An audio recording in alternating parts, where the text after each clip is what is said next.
आज आपण चाललो आहोत वागणगावमध्ये, जिथे आपलं वॉल पेंटिंगचं काम सुरू आहे. तर पहिल्यांदा आपण भांबेडमध्ये जाऊ.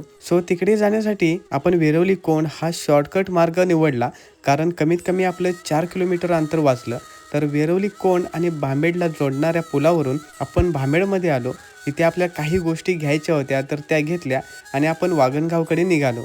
मित्रांनो, आपलं हे काम येथील जिल्हा परिषद शाळेच्या बाहेरच्या कंपाऊंड भिंतीवर चालू आहे आणि आपण अशा पद्धतीमध्ये बॅकग्राऊंड रंगवून घेतला आहे आणि आज आपण यावर काही कॅरेक्टर ॲड करणार आहोत.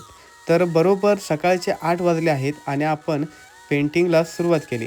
तर मित्रांनो, आज धुकं असल्यामुळे ऊन लागत नाही आहे, पण जसे 10 वाजतील तसं ऊन जाणवायला लागतं. आपण एकदा पेंटिंगला सुरुवात केली की हातामधून जेव्हा आपण कलर आणि ब्रश बाजूला ठेवू तेव्हा समजतं की ऊन जास्त होतं. आपण जेवढे कॅरेक्टर काढले होते तेवढे फिलअप करून घेतले आणि थोडा वेळ सावलीमध्ये येऊन उभं राहिलो. आणि जशी दुपार झाली तसं आपण येथील सरांसोबत निघालो गावातील मांडावर, जेथे पालखी बसवली जाते. तर गावातील लोकांनी सर्वांसाठी प्रसादाची सोय केली होती. तर वाघजाई देवीचं दर्शन घेतलं.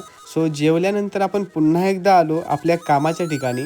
तर बरीच मुलं आपलं पेंटिंग पाहत उभे होते. तर फायनल टचअप आपल्याला पेंटिंगला करायचं होतं आणि फायनली आपलं हे पेंटिंग रंगवून पूर्ण झालं. मित्रांनो, हे पेंटिंग तुम्हाला कसं वाटलं नक्की कमेंटद्वारे कळवा. तसंच व्हिडिओला लाईक करा आणि आपल्या पेजला नक्की फॉलो करा.